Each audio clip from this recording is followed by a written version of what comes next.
Ladies and gentlemen, Mr. Vincent Price. Italy, nestled in the center of the Mediterranean, may well have the most varied cuisine of any country in the world. The Romans borrowed delicacies from every culture they conquered. As a result, the cuisine of the homeland took on international shadings, and the Italian palate became tuned early on to finer things. Italy herself has had a veritable embarrassment of riches for the table.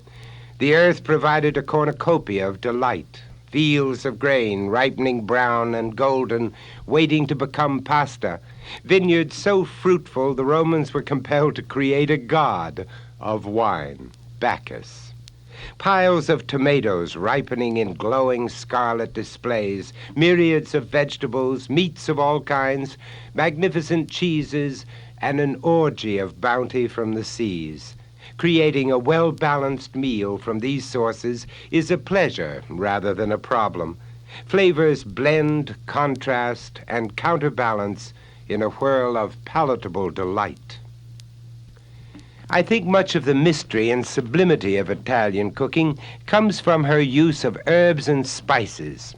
This is where our tastes and creativity become all-important. Feel free to experiment. If you have an undying passion for basil, and the recipe only calls for a small pinch, well then add 2, and then taste. But please yourself first. After all, you are your own chef. There is another excellent reason for listening to one's own tastes. I have found batches of spices can vary in intensity due to weather, shipping, length of storage, and many other factors. So remember, recipes are places to begin. I stamp myself on the finished product with my variations and taste, and you can do it too. So remember, to thine own self be true. Viva Italia.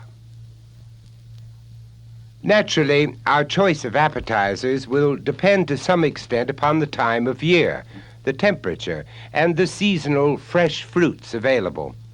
One might not wish to serve a hot appetizer if there were readily available fresh honeydew melons, for instance, and what better way could they be served before an Italian dinner than with delicious prosciutto ham? This can be a totally unexpected treat because the combination of the fresh melon and the prepared ham is both unusual and provocative to the taste. Color and flavor, the red ham and the chartreuse melon, combine to excite and intrigue the palate. If it is served on either chilled silver or iced glass with appropriate garnishes, the effect is heightened, to say the least. Now here's how. Prosciutto and honeydew melon appetizer.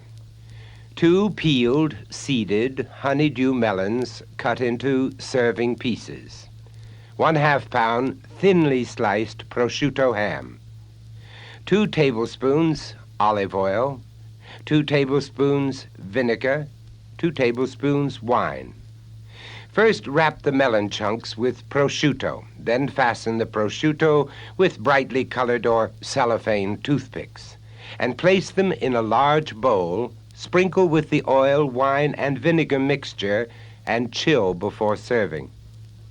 Of course, one can simply pin the prosciutto around the melon with festive little toothpicks, but a much more elegant manner of serving requires a little more time and effort on the part of the cook, but it's worth it. I make the pieces of melon a little longer and wider, and then just make a slit into the length of the melon about halfway through. Bring the slices of ham around the melon and tuck both sides into the slit. I have found if you work with the grain of the ham, it will bend quite nicely and remain tucked neatly into the little slot. This way, there are none of those nasty little slivers of wood lying about, and your guests are spared having to dispose of them. They're your guests. Let's hope they're worth this little extra effort. By the way, this could be prepared the day before and held wrapped in a dampened towel in the refrigerator. Italian first course, Mozzarella Marinara. Perhaps you feel secure in the kitchen and you're willing to try something a bit more complex. Well, my very favorite Italian first course is Mozzarella Marinara, a crisp crust surrounding melted mozzarella cheese with a rich tomato sauce tying the whole together. Now, this course should be served at the table and accompanied by a light, chilled Chenin Blanc. I always warm the plates, by the way, so the cheese remains melted instead of hardening.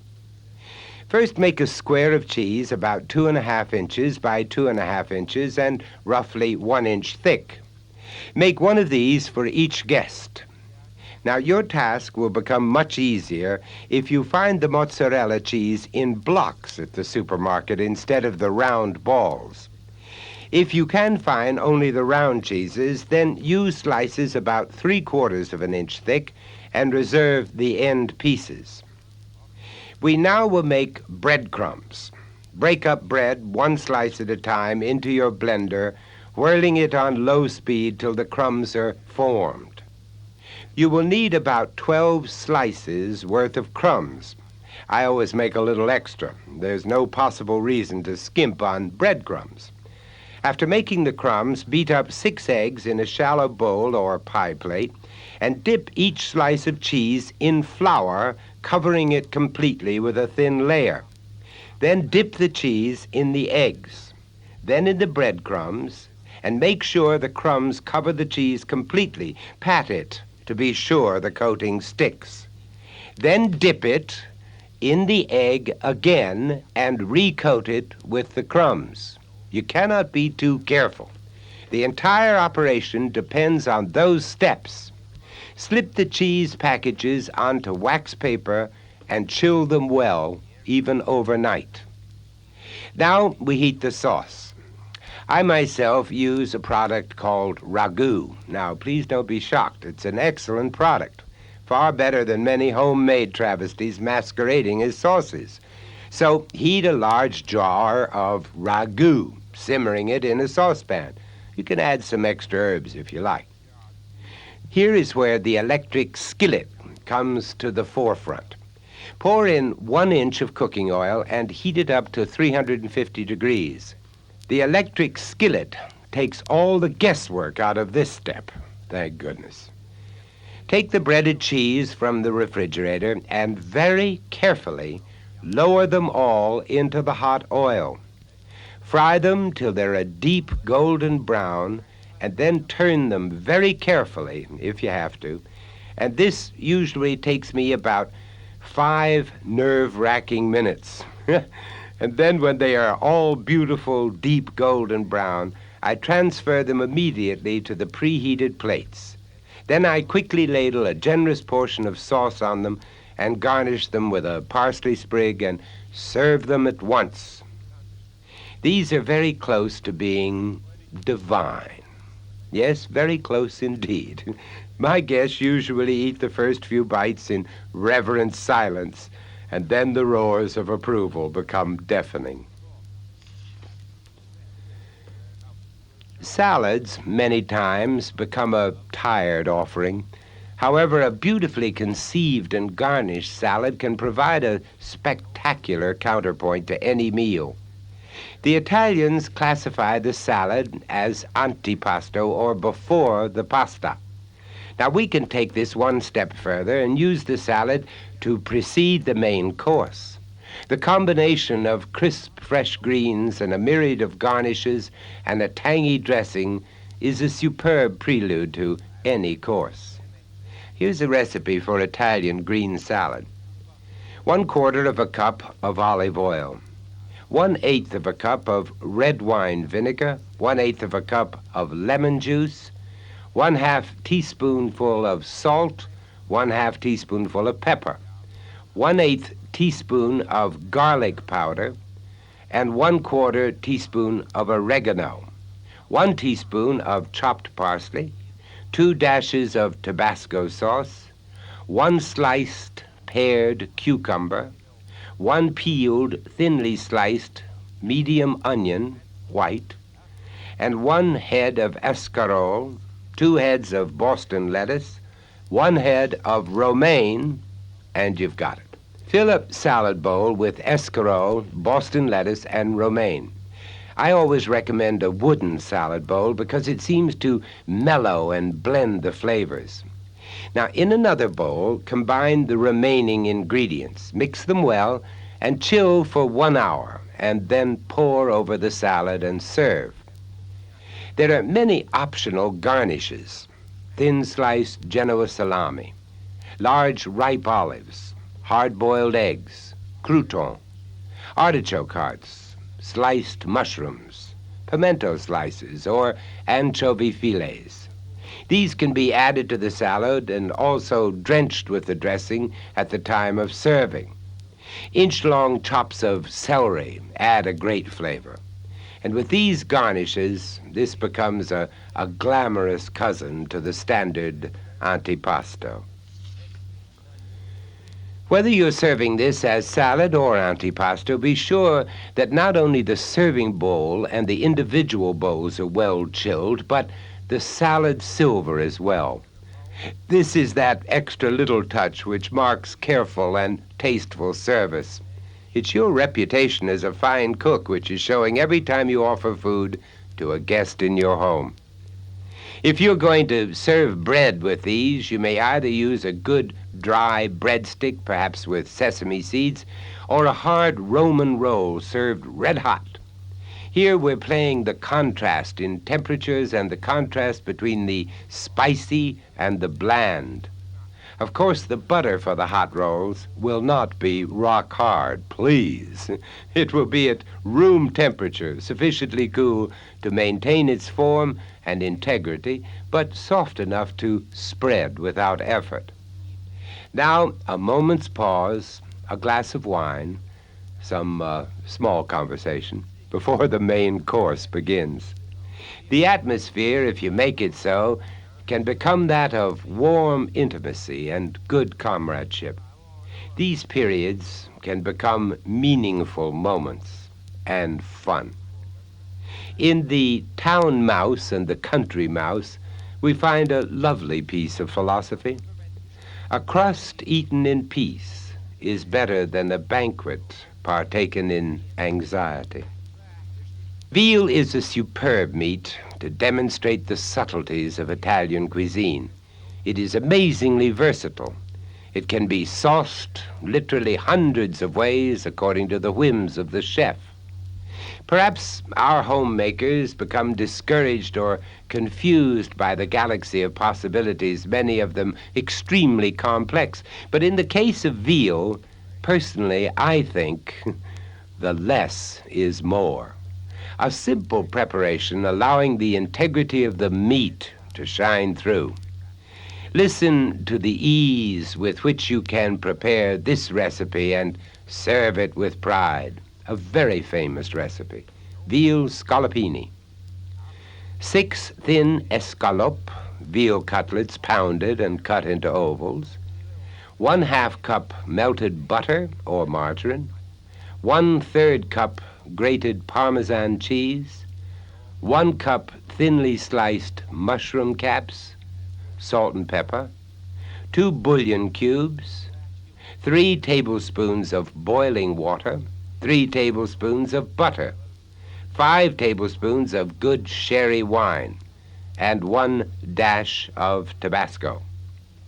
Now dip the veal slices into the melted butter and then into the grated cheese, and then set them aside or even refrigerate them. In a sauté or frying pan, melt a little butter or margarine and cook the mushrooms, stirring and turning them frequently. When the mushrooms are tender, add the bouillon cubes, boiling water, butter, and sherry, and bring everything to the boiling point. I then set this at the back of the stove. Then I heat the remaining butter and sauté the veal until browned on both sides. We will then season the veal with salt and granulated pepper and serve it with the mushroom sauce. This will serve 6 people. This entire procedure should be done at the very last possible second. I believe the veal should come straight from the kitchen to the table with no delays. When I serve these little lovelies, I always dress the platter with some fresh greens of a sort, and please don't forget the pre-warmed tray so that the last guest served isn't forced to handle a cold plate and receive the impression that the meat is also cold. Our thoughts are influenced by so many things that one can't be too careful of the small details. I always try to find a nice complement for a meat dish of this caliber. A side dish based on right might be appropriate here. It isn't as heavy as a pasta, and it carries a high nutritional value, and best of all, it tastes just right in the combination. I know most people don't think of rice as figuring in Italian menus, but surprisingly enough, northern Italy, crossed by the River Po and her many tributaries, is a major center for rice and wheat production.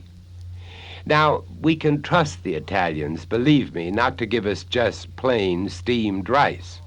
Instead, we find glorified rice cooked with stock and wine and herbs.